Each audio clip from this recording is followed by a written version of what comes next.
लोकसभा में अब PM cares fund, defence fund और रिलीफ फंड का हिसाब नहीं मांगा जा सकता। प्राइम मिनिस्टर ऑफिस ने लोकसभा सेक्रेटेरिएट को साफ तौर पर कहा है कि इन फंड से जुड़े सवालों को पार्लियामेंट में आप एडमिसिबल नहीं मानेंगे। सोर्सेस के मुताबिक पीएमओ ने 30 जनवरी को लोकसभा सेक्रेटेरिएट को लेटर भेजकर यह बताया है कि PM cares fund, prime ministers national relief fund और नेशनल डिफेंस फंड पर क्वेश्चंस या 0R नोटिसेस रूल्स के तहत अलाउड नहीं है। पीएमओ ने लोकसभा के rules of procedure and conduct of business का हवाला दिया, खासकर रूल 41(2)(8) और रूल 41(2)(12) के तहत। पहले आपको रूल समझाते हैं और क्या पीएमओ ऐसा कह भी सकता है कि नहीं, इसके बारे में बताते हैं। रूल 41(2) के मुताबिक पार्लियामेंट में वो सवाल नहीं पूछा जा सकता जो गवर्नमेंट ऑफ इंडिया का प्राइमरी कंसर्न का हिस्सा हो, और रूल नंबर 41(2)(12) के तहत ऐसे मामले नहीं उठाए जा सकते जो उन बॉडीज के कंट्रोल में हो जो डायरेक्टली गवर्नमेंट को जवाबदेही नहीं देती। पीएमओ का लॉजिक है, पीएमओ का कहना है कि पीएम केयर्स फंड, पीएमएनआरएफ और नेशनल डिफेंस फंड का कॉर्पस पूरे तौर पर वॉलंटरी पब्लिक कंट्रीब्यूशन से बनता है और इन फंड्स में कंसोलिडेटेड फंड ऑफ इंडिया से कोई एलोकेशन नहीं होता।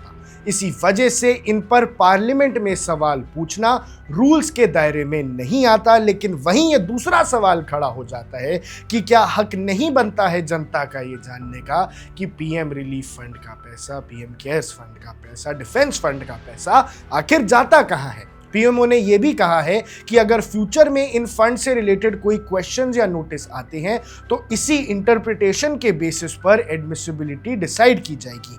पीएम केयर्स फंड के बारे में आपको याद दिला देता हूं। पीएम केयर्स फंड को 27 मार्च 2020 को कोविड-19 पैंडेमिक के बाद एस्टैब्लिश किया गया था। ये एक पब्लिक चैरिटेबल ट्रस्ट है जो रजिस्ट्रेशन एक्ट 1908 के तहत रजिस्टर्ड है। पीएम केयर्स वेबसाइट के मुताबिक इसका ऑब्जेक्टिव इमरजेंसी और डिस्ट्रेस सिचुएशंस में रिलीफ देना है। इसके बाद इनके अंदर कितने फंड्स पड़े हैं, आइए आपको वो बताता हूं। पीएम केयर्स फंड 2022-23 की लेटेस्ट पब्लिश रिपोर्ट के मुताबिक मार्च 23 के एंड तक फंड का बैलेंस 6,280 करोड़ था। जनवरी 2023 में सेंटर ने दिल्ली हाई कोर्ट को बताया था कि पीएम केयर्स ना कॉन्स्टिट्यूशन के तहत बना है ना पार्लियामेंट के किसी लॉ के थ्रू। गवर्नमेंट ने यह भी बताया था कि पीएम केयर्स आरटीआई एक्ट के तहत पब्लिक अथॉरिटी भी नहीं है और ट्रस्ट पर सीएजी ऑडिट लागू नहीं होता है। और इसके बाद सुप्रीम कोर्ट का स्टैंड था।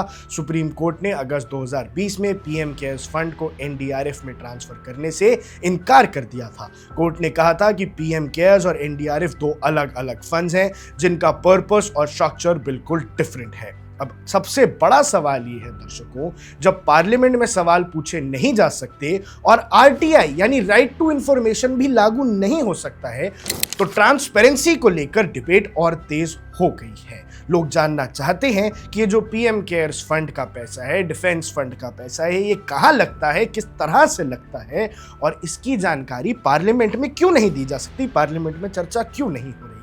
अब लोकसभा में पीएम केयर्स और डिफेंस फंड पर हिसाब मांगने का रास्ता फिलहाल के लिए तो बंद होता दिख रहा है और ऑपोजिशन भी ये सवाल नहीं उठा सकते कि डिफेंस फंड में, पीएम केयर्स फंड में कितने पैसे हैं और जो पैसे हैं उनका क्या कार्य किया जा रहा है। अब इसने लोगों को दो हिस्सों में बांट दिया है। विपक्ष इस बात पर पीएम को घेरने की कोशिश कर रहे हैं, लेकिन हाल फिलहाल पार्लियामेंट के अंदर जो माहौल है विपक्ष, स्पीकर और रूलिंग पार्टी बीजेपी के बीच वो वैसे ही तनावपूर्ण है क्योंकि आपस में बात हो ही नहीं पा रही है। बजट सेशन 2026 में बार बार स्थगित करना पड़ता है प्रोसीडिंग्स को और अभी जो सियासी माहौल है वो बिल्कुल गर्म होता दिख रहा है और ऐसे में अब PM cares fund, defence fund और रिलीफ फंड का जब हिसाब ही नहीं मांगा जा पाएगा तो लोग तो गुस्सा करेंगे ही। आप इस बारे में क्या सोचते हैं हमें कमेंट सेक्शन में जरूर बताइएगा और आप देख रहे हैं वन इंडिया, मैं हूं आकर्ष कौशिक।